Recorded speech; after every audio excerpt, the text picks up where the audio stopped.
songwriters. Today I want to talk to you about a sort of comically overlooked element of songwriting. Comically because it is so obviously essential, so obviously critical in our songwriting, and yet we rarely slow down and really consider what it entails. What I'm talking about is melody. Now, we might all think that we think about melody all the time, but it's been my experience, both with myself as a songwriter and with the songwriters I work with, that while we're all very willing to pause and think about our lyrics, and while we're all very willing to pause and think about our chord changes, we tend to take melody for granted. I hear people say to me, "Oh no, I don't need to think about melody, I'm good at that. I've got melody down." This is unfortunate because to a very large extent, I believe, writing better songs means writing better melodies. So today we're just gonna take a few minutes and we're gonna think about what this thing is, this thing that is melody. I think it's pretty clear what words do for a song. Lyrics provide the thematic content. And I think it's pretty clear what chords do. They're sort of the gasoline, that momentum, that fuel that pulls you through the entire song. But what is melody?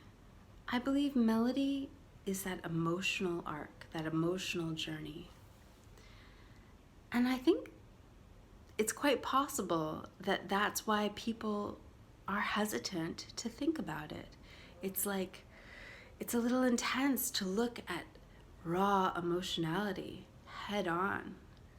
But that is the stuff of the song, really. That is the stuff that the words and the chords support. And when we write melodies, I think it's very useful to think about a pretty common melodic concept that is statements and responses. Maybe you all have heard of this already. I'm going to talk about it in a slightly different way. So when we think about statements and responses, we think about a first melodic gesture of a song, that's your statement, and then we think about the next phrase of the song being in response to that, and then the next phrase being in response to that. In talking about this, what I want you to picture is a conversation. First, I want you to picture a bad conversation. Okay, we're gonna brainstorm the worst possible conversation that we can imagine. I'm imagining a bunch of people in a hallway. I'm imagining a first person saying something that's not very interesting. And then I'm imagining a second person not really listening to what the first person said and just saying something else to hear herself talk.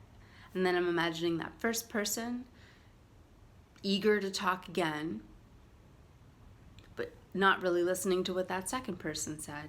Then I'm imagining a third person maybe comes by and didn't even really overhear what was being said, but wanted to hear himself talk, so he interjects something surprising and unrelated. Okay, I think we can all agree that's a conversation we don't want to be in. So now let's imagine a good version of this conversation. So the first person says something interesting, worth listening to. The second person listens to what that first person said and then says something interesting in its own right, but directly in response to the first person. Then that first person listens, considers both what she first said and then what that second person said back to her, and she responds to all of that. And maybe we still have that third person coming in, but that third person, let's say that he overhears just enough so that the surprising thing he says relates. Okay, that sounds better.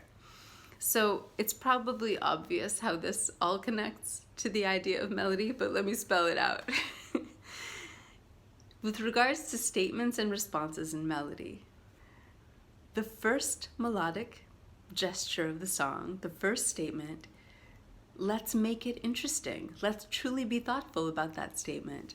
And then for the second phrase, you listen to that first phrase. You actually have to be a second person. You have to listen as if you're not the one who just said the first thing. That's how deeply you have to listen. And this is an interesting point, I think, and worth lingering on, that writing a beautiful melody is less about being a melody master, less about being a great composer. It's much more about being a great listener. So listen deeply to that first statement and truly respond to it. Now, there's hundreds of ways you could respond. This isn't to narrow down your possible second phrases, but it must be in response in some way to that first phrase. So now be the first person again and listen not only to that second phrase, but listen to the entirety of what's been said so far. So you're listening to two phrases. Take all of those to be a statement now and respond to that. Now, I like to think there's still room for that flyby conversationalist. I like to think that there's still room for that surprising melodic gesture that we didn't imagine when we began the conversation. So be that third person that still has listened enough, but is also willing to interject a new energy. I think there's room for that too. And in that way, listen, respond, you make your way through the entire song. Now, if you take this approach, and if I'm right about the crucial role of listening, then we have to believe that that first statement that we make is very, very important. In fact, the entire song's melody is nascent inside of that first statement. I want to tell you a story. This is sort of my melody origin story. When I was first writing songs, I was in college, and my college roommate, she was writing songs for the first time at the same time that I was. We'd both written 5 songs. And then she wrote a 6th, and she played it for me, and it was great. And I said, that's great. And she said, it's a Rachel Efron song. And I thought, that did sound like my 5 songs.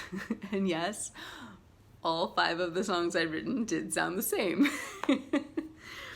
So I said to her, how is that a Rachel Efron song? And she said, she's a very, very astute musician. She said, well, it starts on beat 4, scale degree 5. And it blew my mind.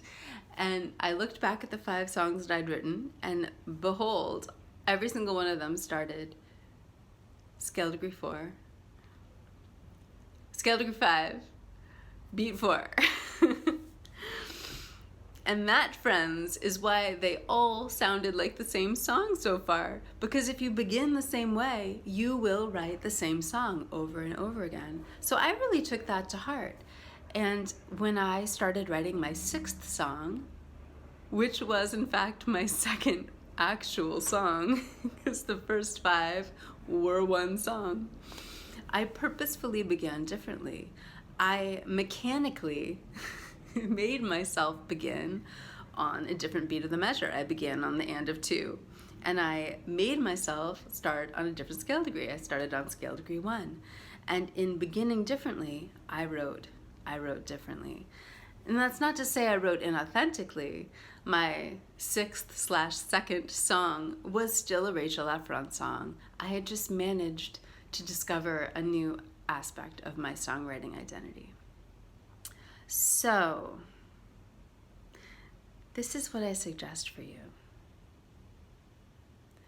Consider how you're beginning. If you find a lot of your melodies have been sounding the same lately, actually analyze a little bit. Look at how they all begin. Do you begin similarly? When left to our own devices, a lot of us will begin on the same beat of the measure every time. A lot of us will begin on the same scale degree every time. We tend to begin things the same way and then hope for a different outcome. If you want a different melody, you must begin differently. Do it mechanically, and do it in a way that even feels wrong to you. It should feel a little bit wrong because it's not what you're used to. And then stop trying to write melody so hard. Then just listen and respond, and in that way, make your way through the rest of your song. So go forth and write some melodies. I hope that this has been useful. I hope that you guys write some beautiful melodies, and please let me know how it goes for you.